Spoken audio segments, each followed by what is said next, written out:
जय भैरवनाथ है। आज की इस पावन अष्टमी व्रत गाथा में आप सभी ने श्रद्धालुओं का हार्दिक स्वागत है। माता रानी की कृपा से यह शुभ दिन हमारे जीवन में सुख शांति और समृद्धि लेकर आता है। जो भी भक्त सच्चे मन से अष्टमी का व्रत रखते हैं और कथा सुनते हैं, उनके सभी दुख दूर होते हैं और घर में खुशियों का वास होता है।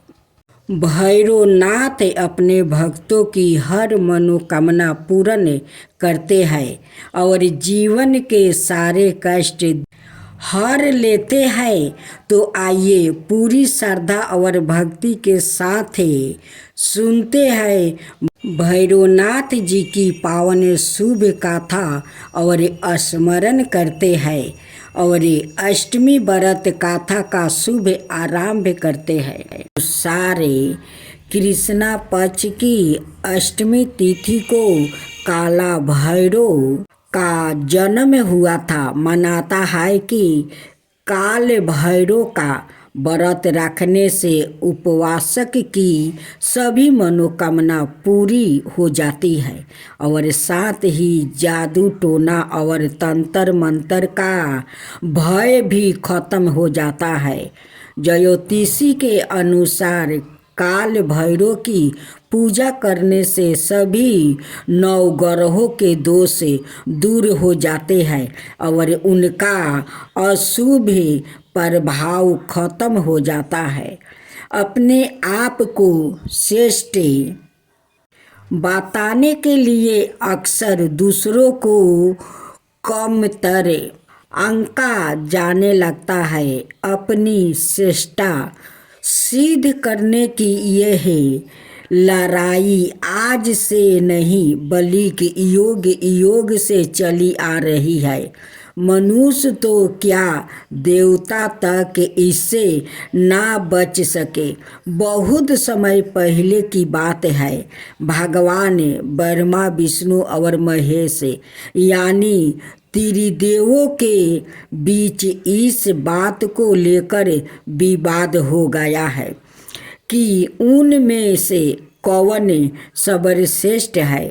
विवाद को सुलझाने के लिए समस्त देवी देवताओं की सभा बुलाई गई। सभा ने काफी मंथन करने के पश्चात जो निष्कर्ष दिया उसे भगवान शिव और विष्णु तो सहमत हो गए, लेकिन ब्रह्मा जी संतुष्ट नहीं हुए। यहाँ तक कि भगवान शिव को अपमानित करने का भी प्रयास किया, जिससे भगवान शिव अत्यंत क्रोधित हो गए। भगवान शंकर के इस भयंकर रूप से ही काल भैरव की उत्पत्ति हुई।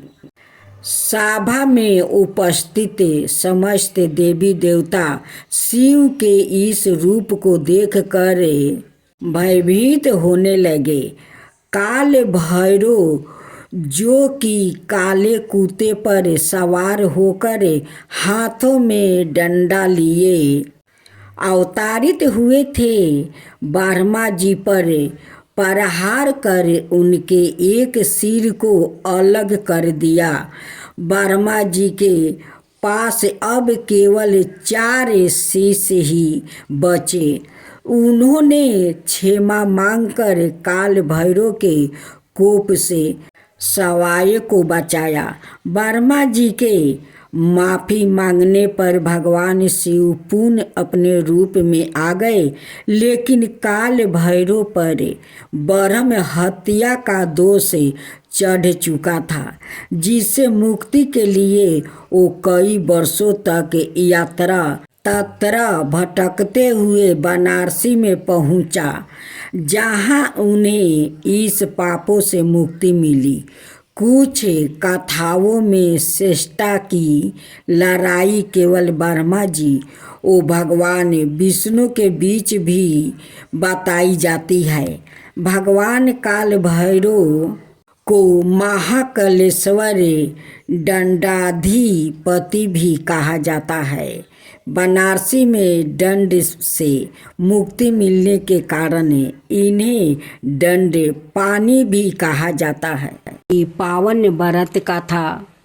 एक समय स्वर्ग लोक में सबसे 12 कौवन के प्रश्न पर 9 ग्रहों में वाद और विवाद हो गया। विवाद इतना बढ़ा कि परस्पर भयंकर युद्ध की स्थिति बन गई। निर्णय के लिए सभी देवता देवराज इंद्र के पास पहुँचे और बोले, हे देवराज, आपको निर्णय करना होगा कि हम में से सबसे 12 कौन है। देवताओं का प्रश्न सुनकर देवराज इंद्र उलझन में पड़ गया। इंद्र बोले, मैं इस प्रश्न का उत्तर देने में असमर्थ हूँ। हम सभी ने पृथ्वी लोक में उज्जैनी नगरी में राजा विक्रमादित्य के पास चलते हैं। देवराज इंद्र सहित सभी ग्रह देवता उज्जैनी नगरी पहुँचे। महल में पहुंचकर जब देवताओं ने उनसे अपना प्रश्न पूछा तो राजा विक्रमादित्य भी कुछ देर के लिए परेशान हो उठा, क्योंकि सभी देवता अपनी अपनी शक्तियों के कारण वो महान है। किसी को भी छोटा या बड़ा कह देने से उनके क्रोध के प्रकोप से भयंकर हानि पहुंच सकती है। अचानक राजा विक्रमादित्य को एक उपाय सूझा और उन्होंने विभिन्न धातुओं स्वर्ण, रजत, चांदी, कांसा, तरमा, तांबा, सीसा, रंगा, जस्ता, अभ्रक, लोहे के 9 आसन बनवाया। धातुओं के गुणों के अनुसार सभी आसनों को एक दूसरे के पीछे रखवाकर उन्होंने देवताओं को अपने अपने सिंहासन पर बैठने को कहा। देवताओं के बैठने के बाद राजा विक्रमादित्य ने कहा, आपका निर्णय तो सवाई हो गया है। जो सबसे पहले सिंहासन पर विराजमान है वही सबसे बड़ा है। राजा विक्रमादित्य के निर्णय को सुनकर शनि देवता ने सबसे पीछे आसन पर बैठने के कारण अपने को छोटा जानकर क्रोधित होकर कहा, राजा विक्रमादित्य, तुमने मुझे सबसे पीछे बैठाकर मेरा अपमान किया है। तुम मेरी शक्तियों से पराजित नहीं हो। मैं तुम्हारा सर्वनाश कर दूंगा। शनि ने कहा, सूर्य एक राशि पर 1 महीने, चंद्रमा 2.25 दिन, मंगल 1.5 महीने, बुध और शुक्र 1 महीने, अब बृहस्पति 13 महीना रहते हैं। लेकिन मैं किसी राशि पर 7.5 बरस से 7.5 तक रहता हूँ। बड़े बड़े देवताओं को मैंने अपने प्रकोप से पीड़ित किया है। राम को 7.5 के कारण ही वन में जाकर रहना पड़ा और रावण को 7.5 के कारण ही युद्ध में मृत्यु का शिकार बनना पड़ा। राजा, अब तू भी मेरे प्रकोप से नहीं बच सकेगा। इसके बाद अन्य ग्रहों के देवता तो प्रसन्नता के साथ चले गए, परंतु शनि देव बड़े क्रोध के साथ वहां से विदा हुआ। राजा विक्रमादित्य पहले की तरह ही अन्याय करते रहे। उनके राज्य में सभी स्त्री पुरुष बहुत आनंद से जीवन यापन कर रहे थे। कुछ दिन ऐसे ही बीत गया। उधर शनि देवता अपने अपमान को भूले नहीं थे। विक्रमादित्य से बदला लेने के लिए एक दिन शनि देव ने घोड़े के व्यापारी का रूप धारण किया और बहुत से घोड़ा के साथ उज्जैनी नगरी पहुंच गया।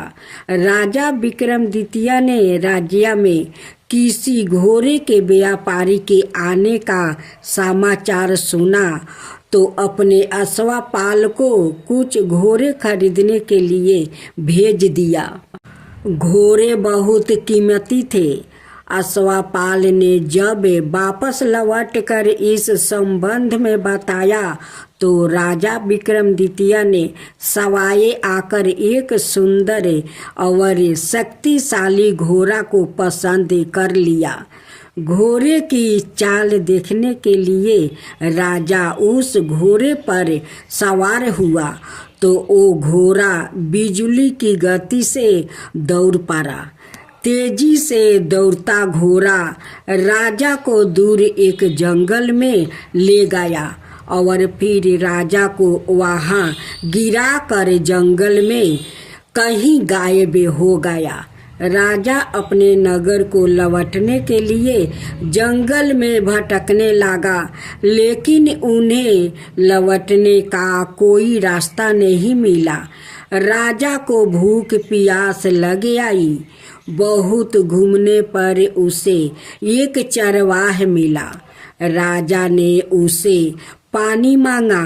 पानी पीकर राजा ने उस चरवाह को अपनी औंठी दे दिया। फिर उससे रास्ता पूछकर वहां जंगल से निकलकर पास के नगर में पहुंच गया।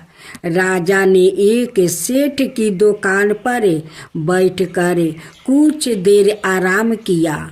उसे सेठ ने राजा से बातचीत की तो राजा ने उसे बताया कि मैं उज्जैनी नगरी से आया हूँ।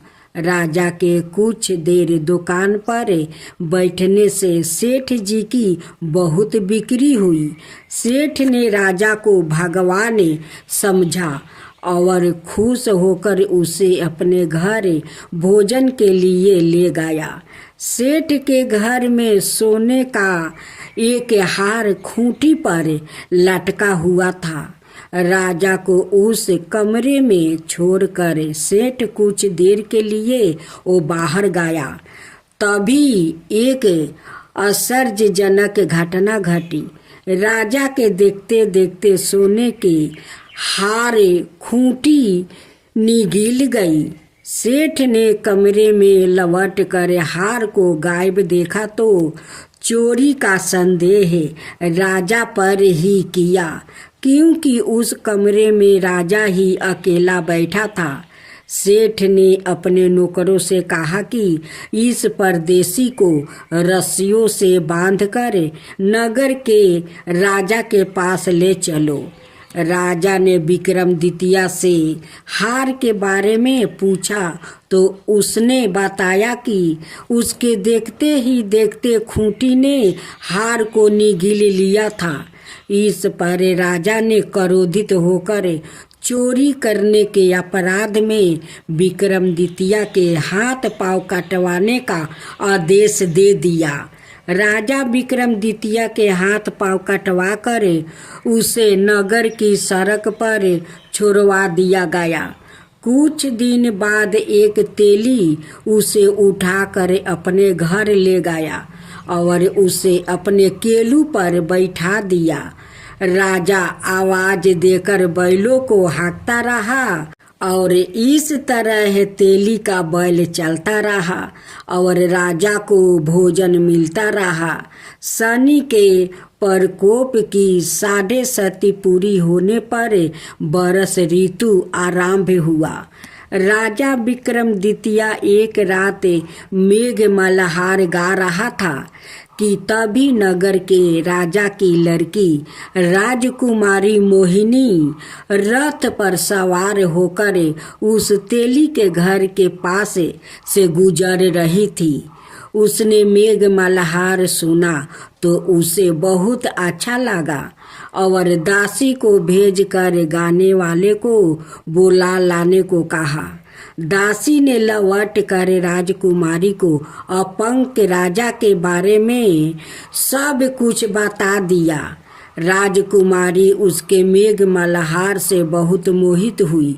अत उसने सब कुछ जानकर भी अपंग राजा से विवाह करने का निश्चय कर लिया। राजकुमारी ने अपने माता पिता से जब यह बात कही तो वो हैरान रह गई। रानी ने मोहिनी को समझाया, बेटी तेरे भाग्य में तो किसी राजा की रानी होना लिखा है, फिर तू उस अपंग से बियाह करके अपने पाँव पर कुल्हाड़ी क्यों मार रही है। राजकुमारी ने अपनी जिद नहीं छोड़ी। अपनी जिद पूरी करने के लिए उसने भोजन करना छोड़ दिया और प्राण त्याग देने का वो निश्चय कर लिया। आखिर राजा रानी को बेबस होकर अपंग के विक्रमादित्य से राजकुमारी का विवाह करना पड़ा। विवाह के बाद राजा विक्रमादित्य और राजकुमारी तेली के घर में रहने लगा। उसी रात सपने में शनिदेव ने राजा से कहा, राजा तुमने मेरा प्रकोप देख लिया है, मैंने तुम्हें अपना अपमान का दंड दे दिया है। राजा ने शनिदेव से क्षमा करने को कहा और प्रार्थना की, हे शनिदेव आपने जितना दुख मुझे दिया है अनाय किसी को ना देना। शनिदेव ने कुछ सोचकर कहा, राजा मैं तुम्हारी प्रार्थना स्वीकार करता हूँ। जो कोई स्त्री पुरुष मेरी पूजा करेगा, शनिवार को व्रत करके मेरी व्रत कथा सुनेगा, उस पर मेरी अनुकंपा बनी रहेगी। प्रातःकाल राजा विक्रमादित्य की नींद खुली तो अपने हाथ पांव देखकर राजा को बहुत खुशी हुआ। उसने मन ही मन शनिदेव को प्रणाम किया। राजकुमारी भी राजा के हाथ पांव सही सलामत देखकर आश्चर्य में डूब गई। तब राजा विक्रमादित्य ने अपना परिचय देते हुए शनिदेव के प्रकोप की सारी कहानी सुनाई। सेठ को जब इस बात का पता चला तो दौड़ता हुआ तेली के घर पहुंच गया और राजा के चरणों में गिर कर क्षमा मांगने लगा। राजा ने उसे क्षमा कर दिया, क्योंकि यह सब तो शनिदेव के प्रकोप के कारण हुआ था। सेठ राजा को अपने घर ले गया और उसे भोजन करवाया। भोजन करते समय वहाँ एक आश्चर्यजनक घटना घटी। सबके देखते देखते उस खूंटी ने हार को उगल दिया। सेठ जी ने अपनी बेटी का विवाह भी राजा के साथ कर दिया और बहुत से स्वर्ण आभूषण धन आदि देकर राजा को विदा किया। राजा विक्रमादित्य राजकुमारी मोहिनी और सेठ की बेटी के साथ उज्जैनी पहुँचे तो नगरवासियों ने हर्ष से उनका स्वागत किया। अगले दिन राजा विक्रमादित्य ने पूरे राज्य में घोषणा करवाई कि शनिदेव सब देवों में सर्वश्रेष्ठ है। प्रत्येक स्त्री पुरुष शनिवार को उनका व्रत करे और व्रत कथा अवश्य सुने। राजा विक्रमादित्य की घोषणा से शनिदेव बहुत प्रसन्न हुआ। शनिवार का व्रत करने और व्रत कथा सुनने के कारण सभी लोगों की मनोकामना शनिदेव की अनुकंपा से पूरी होने लगी। सभी लोग आनंद पूर्वक रहने लगा। अब श्रवण करेंगे महाकाली की कथा। पौराणिक काल में रक्त बीज नाम का एक असुर हुआ करता था। वो भगवान शिव का बहुत बड़ा भक्त था। उसने भगवान शिव की घोर तपस्या करके वरदान पाया था। उसे वरदान में मिला था कि उसके रक्त की जितनी बूंद धरती पर गिरेगी उतना ही बलशाली असुर उत्पन्न हो जाएंगे। भगवान शिव से वरदान मिलने के बाद वो ऋषि मुनियों पर अत्याचार करने लगा। फिर ऋषि मुनियों ने देवताओं से रक्षा करने की विनती की। ऋषि मुनियों की रक्षा के लिए देवताओं ने रक्त बीज को युद्ध के लिए ललकारा। रक्त बीज भी युद्ध करने आ पहुंचा। युद्ध में रक्त बीज के शरीर से खून की गिरने वाली सभी बूंदों रक्त बीज के जैसे ही बलशाली असुर बन जाते। काफी समय तक युद्ध करने के बाद भी देवगणों उसे युद्ध में मार नहीं पाए। अंत में देवताओं को रक्त बीज ने हरा दिया और देवलोक को अपने अधिकार में कर लिया। इसके बाद सभी देवता शिव जी के पास पहुँचे। सभी ने भगवान शिव से रक्षा करने की प्रार्थना की। उस समय देवी पार्वती भी शिव जी के साथ ही मौजूद थी। देवताओं की बातें सुनकर वो क्रोध से लाल हो गई। तब उनके शरीर से माता काली की उत्पत्ति हुई। फिर देवी काली रक्त बीज से युद्ध करने निकल पड़ी। युद्ध के मैदान में देवी काली ने अपने जीभा को काफी बड़ा कर लिया। उसके बाद रक्त बीज के शरीर से जो भी रक्त की बूंदे गिरती माता काली उससे उत्पन्न होने वाले असुरों को निगल जाती। इस तरह जब रक्त बीज का शरीर रक्त विहीन हो गया तो माता काली ने उसका भी अंत कर दिया। रक्त बीज के वध के बाद भी माँ काली का क्रोध शांत नहीं हो रहा था। ऐसे प्रतीत हो रहा था कि मानो वो तीनों लोगों को निगल जाएगी। देवी के रूप को देखकर सारे देवता इधर उधर भागने लगा। तब भगवान शिव उनके रास्ते में लेट गया। क्रोध में ही देवी काली ने भगवान शिव की छाती पर अपना पैर रख दिया। इसके बाद देवी काली का क्रोध शांत हुआ। वही कालिका पुराण में वर्णित कथा के अनुसार एक बार हिमालय पर स्थित मतंग मुनि के आश्रम में सभी देवता पहुँचे। उसके बाद मतंग मुनि ने यज्ञ आरंभ किया। फिर सभी देवता महामाया देवी की स्तुति करने लगे।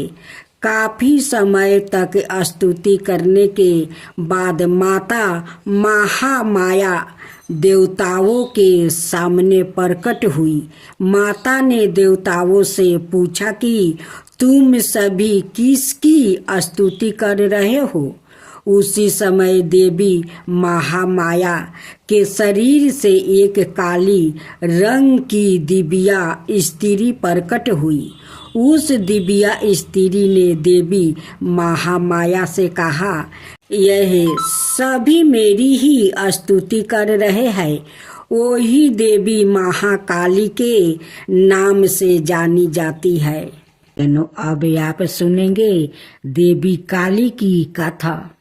देवी काली को शक्ति का साक्षात स्वरूप माना जाता है। माता रानी अपने भक्तों पर दया दृष्टि रखती है, लेकिन दुष्ट और दुराचारियों पर विध्वंस भी करती है। महिषासुर अति बलशाली दैत्य था, जिसका संहार देवता भी नहीं कर सके। इसलिए देवी काली का जन्म हुआ। धार्मिक ग्रंथों में माँ काली के जन्म यह अवतार को लेकर कई मत है, लेकिन सबर मनाए मत यही है कि माँ काली का अवतार दैत्यों के संहार के लिए हुआ था। नवरात्रि में हम नव दुर्गा यानी माँ दुर्गा के 9 अवतारों की पूजा करते हैं, लेकिन जब दैत्यों के संहार के लिए माँ काली का जन्म हो चुका था, तो फिर क्यों माँ दुर्गा को कई अवतार लेने पड़े? आइए जानते हैं इसके बारे में।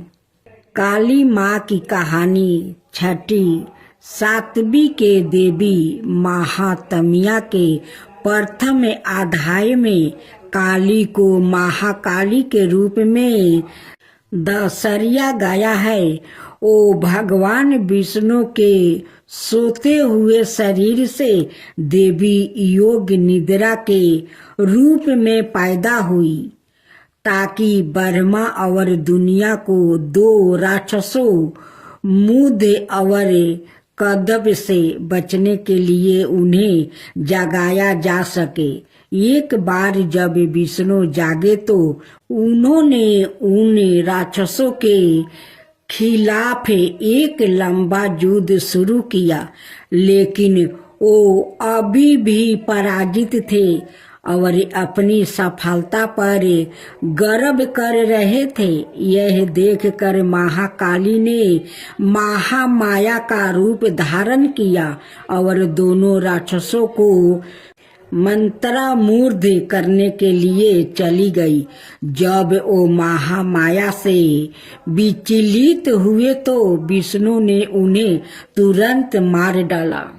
बाद के अध्यायों में चंड और मुंड 2 राक्षस थे जो देवी दुर्गा पर हमला करते थे। दुर्गा इतनी उग्रता से जवाब देती है कि काली उसके माथे से निकलती है और उन दोनों को मार देती है। यहाँ काली को गहरे नीले रंग की त्वचा संधि हुई, आंखों वाला एक पातला चेहरा और खोपड़ियों की माला के साथ बाघ की खाल का कपड़ा पहने हुए बताया गया है। बाद में उसी युद्ध में राक्षस से रक्त बीज, जिसके सेनापति चंड और मुंड थे, युद्ध में काली का सामना करते हैं।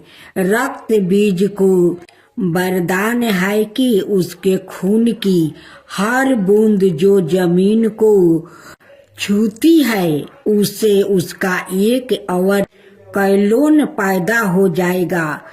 चौकी दुर्गा रक्त बीज को उसके अनगिनत कैलोनों के साथ हारने में असमर्थ है। काली उसके शरीर से उसका खून चूस लेती है और उसे हराने के लिए उसके कैलोनों को खा जाती है। रक्त बीज और दारुका दोनों मामलों में काली को दुश्मनों को हराने के बाद रक्त पिपासु के नसों में चूर बताया गया है और रक्त पिपासु की उसकी लालसा नियंत्रण से बाहर हो जाती है। शिव को फर्श पर शांत होकर हस्तक्षेप करना पड़ता है। जब काली क्रोध में आगे बढ़ रही होती है तो वो गलती से शिव पर पैर रख देती है और उसकी जीभ बाहर निकल जाती है। वो तुरंत शांत हो जाती है और फिर से दुर्गा पार्वती में विलीन हो जाती है। युद्ध में भाग लेने के बाद शिव ने पार्वती को काली काली तवाचा वाली कह कर चिढ़ाए।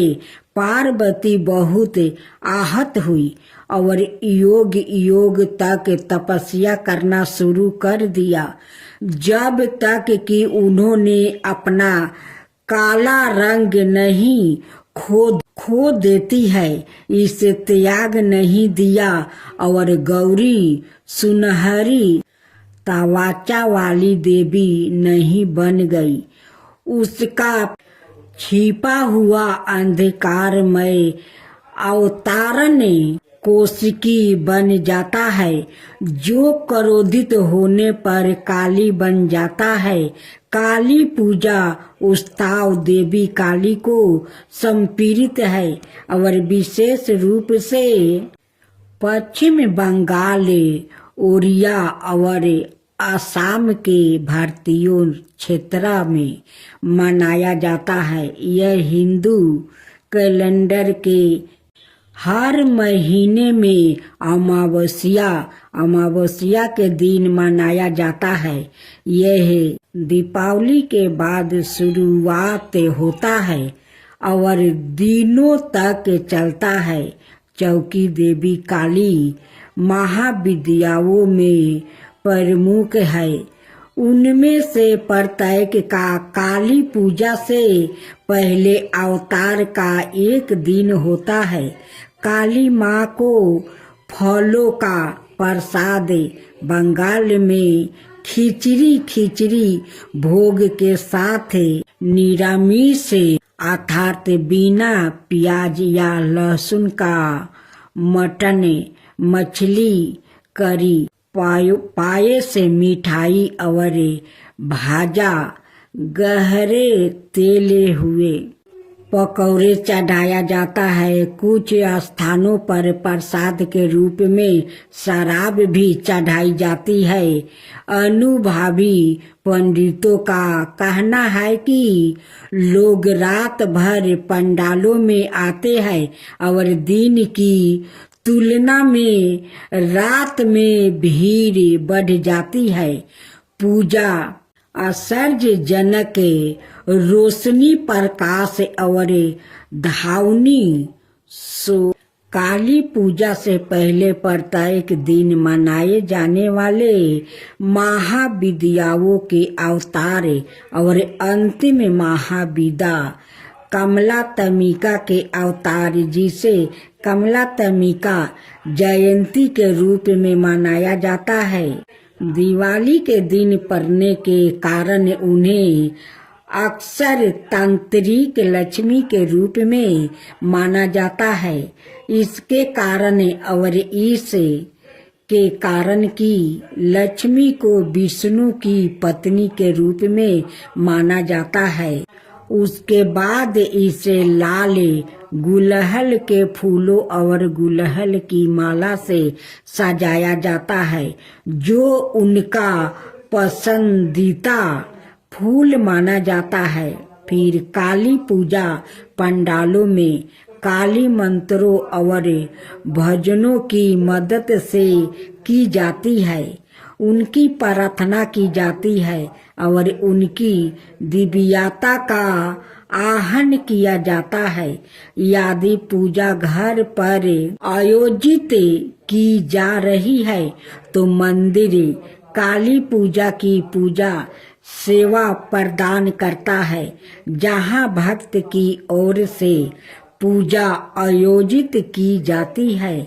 मंदिर के पंडितों के पास पूजा के लिए सारी सामग्री तैयार है और भक्तों को बस कुछ निराशों का पालन करना है, जो मंदिर द्वारे इसमें जय जय श्री शनिदेव भक्तन की हितकारी, सूरज के पुत्र प्रभु छाया महतारी।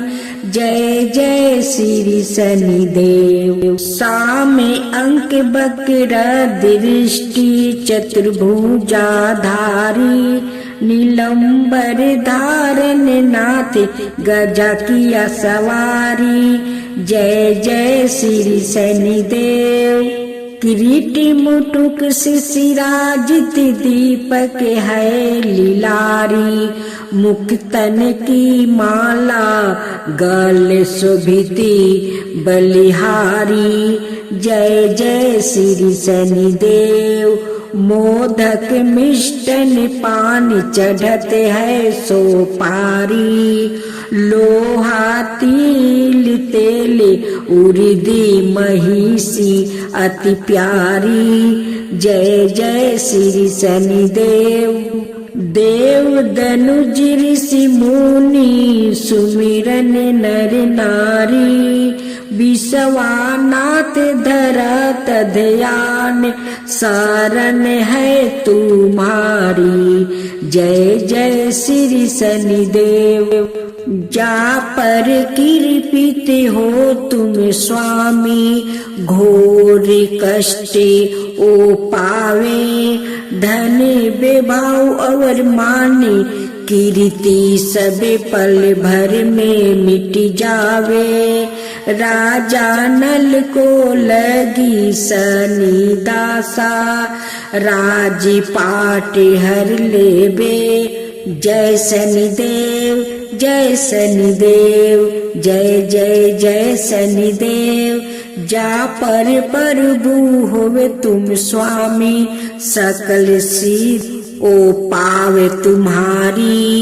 कृपा रहे तो उसको जग में कवन सतावे। तांबा तेल और तिल से जो करे भक्तन सेवा। जय जय शनिदेव जय जय शनिदेव जय जय शनिदेव।